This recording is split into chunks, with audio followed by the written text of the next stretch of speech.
We've got one guest, Chaoting. I hope that I don't mispronounce your name. Good evening to you, or good night.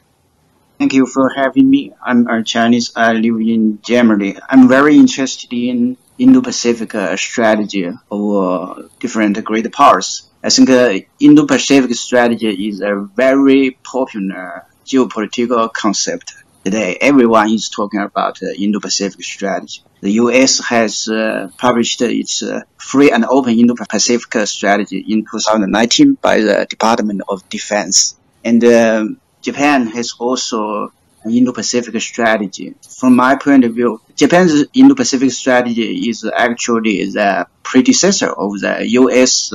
Free and open Indo-Pacific strategy. And the EU has issued its Indo-Pacific strategy as well recently. Before publishing the EU Indo-Pacific strategy, some member states of EU, for example, France, Netherlands, and Germany have published their Indo-Pacific strategy respectively. India has also the so-called Act East policy, probably the Indian version of Indo-Pacific strategy. Actually, China is a very important stakeholder in Indo-Pacific region. China is perceived as the target of the U.S. free and open Indo-Pacific strategy. Very interestingly, China has its own Indo-Pacific strategy. We know China has a BRI, Belt and Road Initiative, which consists of two parts, the land part and the maritime part. For the maritime part, it's actually the Chinese version of Indo-Pacific strategy. So it's very interesting. Many great powers have their own Indo-Pacific strategy.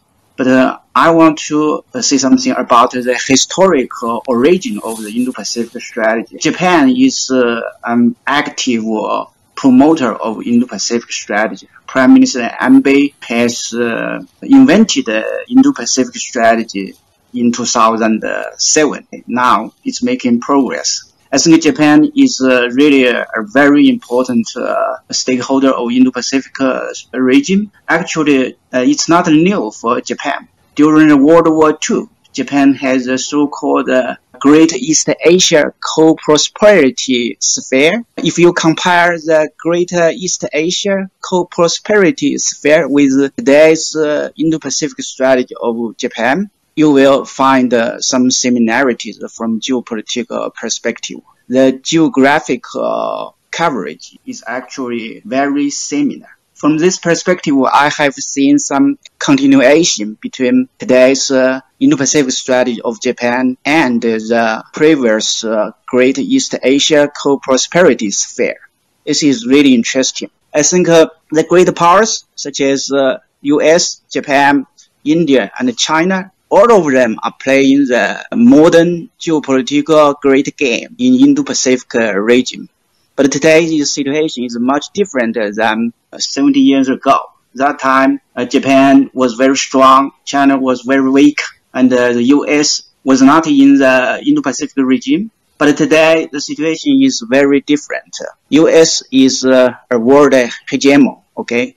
The US presence in Indo-Pacific region is very powerful. Japan is an economic power, but not a military power. China is now rising very fast as one economic power and an emerging military power. India is also a rising power. So I have seen a very different picture from 70 years ago.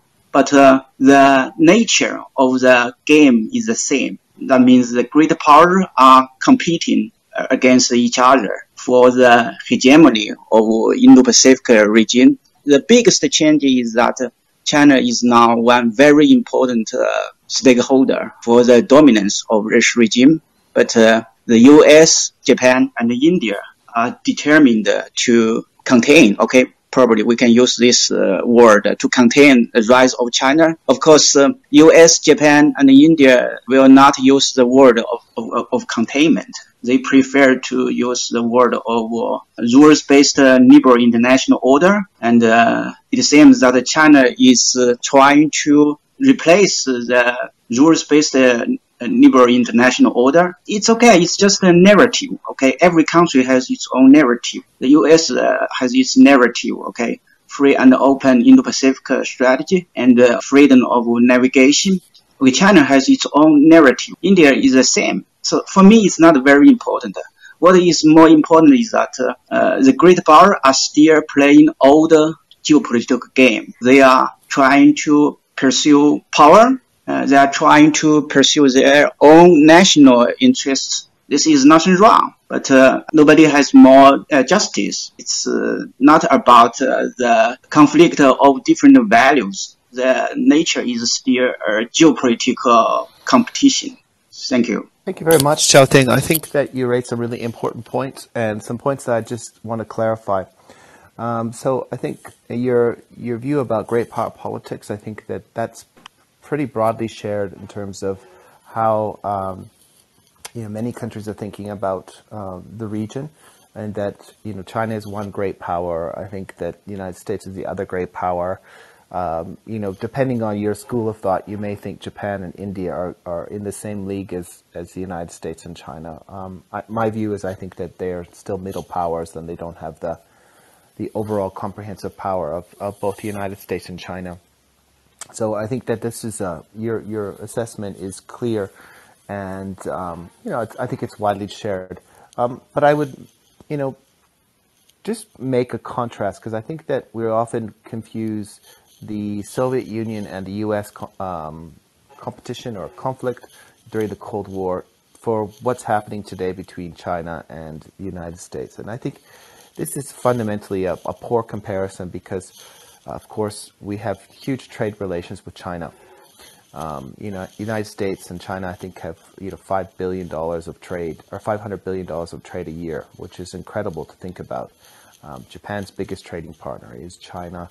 Southeast Asian countries' biggest trading partner is China. South Korea, Australia, many countries' biggest trading partner is China. And that means that containment strategy is just not feasible. How do you contain a country that you're trading so much with? And the same goes with China. How do you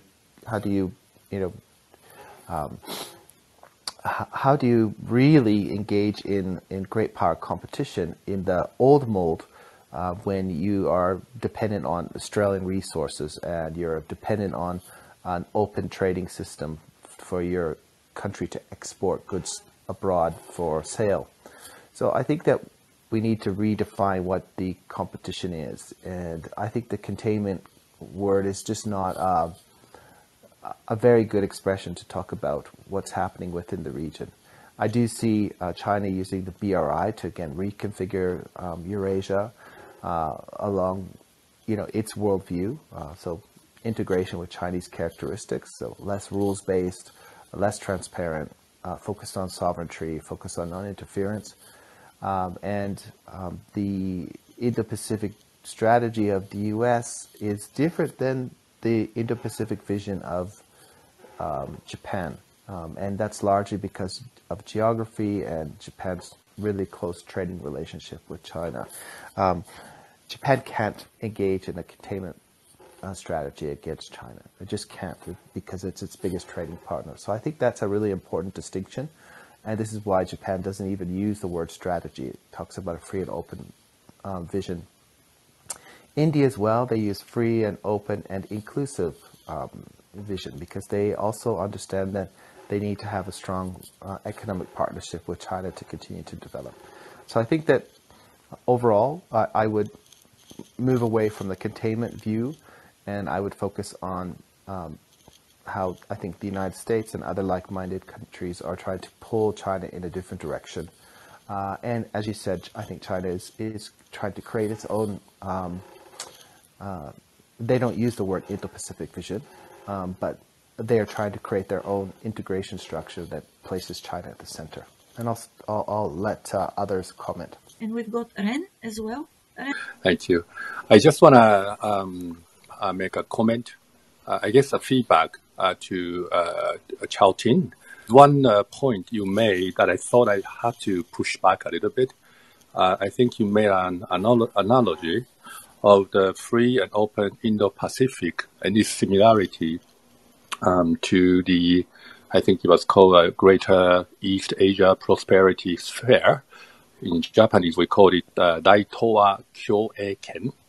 And I think you said you challenged us to look into the history and told us that we are going to see a lot of similarities.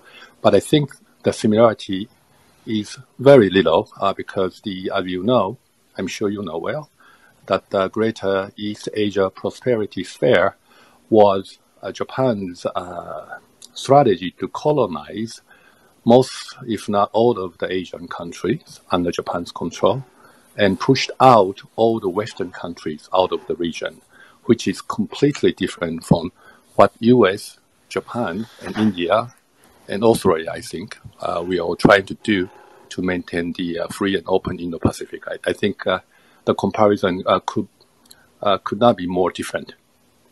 So that's the feedback I want to give.